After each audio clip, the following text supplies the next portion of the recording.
Say when video games became popular, there was very little research done on how they would affect people. But today, it's one of the most studied topics in the tech world. And when it comes to violent video games, doctors say there are some clear guidelines that parents should follow.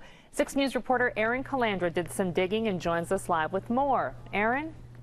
Marty, Jen, some studies suggest that nearly half of all video games sold in America in 2014 are categorized as either action or shooter games. And with a nation that is more plugged into video games now than ever before, researchers are looking into all aspects of video games, including some right here at Penn State.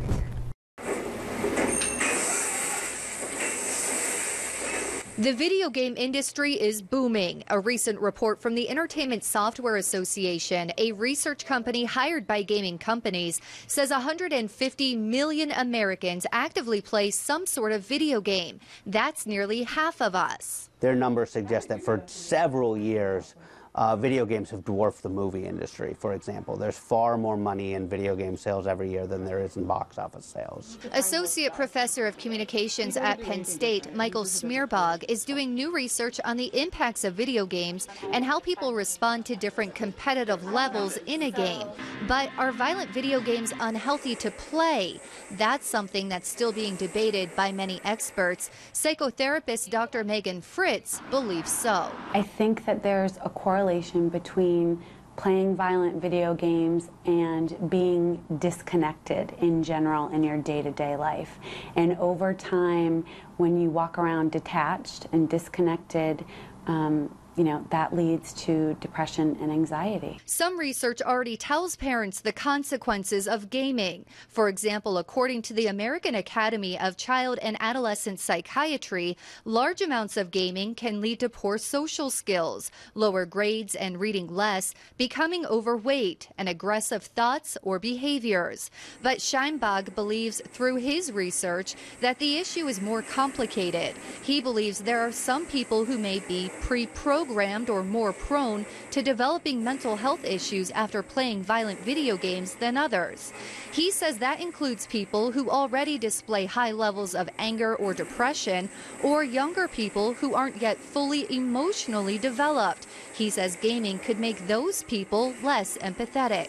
It is definitely the case that we know that certain depictions of particularly extreme or graphic violence have in prior studies been shown to be linked to some of those sort of aggressive outbursts. And so if you have a child who's already maybe short-tempered or prone to aggression or just is not old enough to sort of maturely handle those topics, then you probably shouldn't be letting them play those kinds of games. But he says you can't necessarily blame a violent video game for a violent act. Oh, a teenager played a violent video game and acted violently, therefore it was the game. The problem is that every other teenager in that school probably played a violent video game too. Oftentimes we say to kids, you are what you eat. And I think it's the same thing with what we watch on TV or even video games. So what should parents do if they're worried about the effects of violent video games on their children? Well, both Schmierbach and Dr. Fritz agree, like anything else, it's all about balance and structure. A lot of it comes down to tough parenting. If you think your child is responding negatively to a game, then you definitely shouldn't let them play it, because there are plenty of people who in one way or another react negatively toward violent games or toward other types of media. And you as a parent know best what affects your child and how to best monitor and regulate them, and you should definitely do something if you see them being harmed by media. Fritz says it's important for parents to be proactive rather than reactive. She says they should sit down with their children and make the rules clear, including a limit on playing time. Follow your instincts. If your child is behaving aggressively or more frustrated or lethargic after playing video games, let that be a sign to you it's not a healthy thing to have in your home. She says the long-term repercussions of too much gaming, especially with violent games, can be a lack of coping skills as an adult, which she says could affect relationships with spouses, supervisors, and friends. She suggests holding out on allowing your kids to play video games for as long as you can, and says the best thing parents can do is go back to the basics. Make a rule, put away the electronics, put away the phones, and make time to really interact as a family, to go outside, to get fresh air, to talk about things. These are the things that are going to keep kids healthy.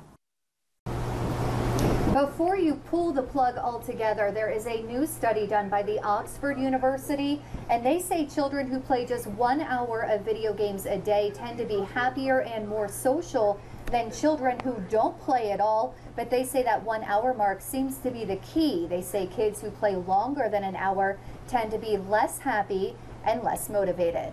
Live in State College, Erin Calandra, 6 News.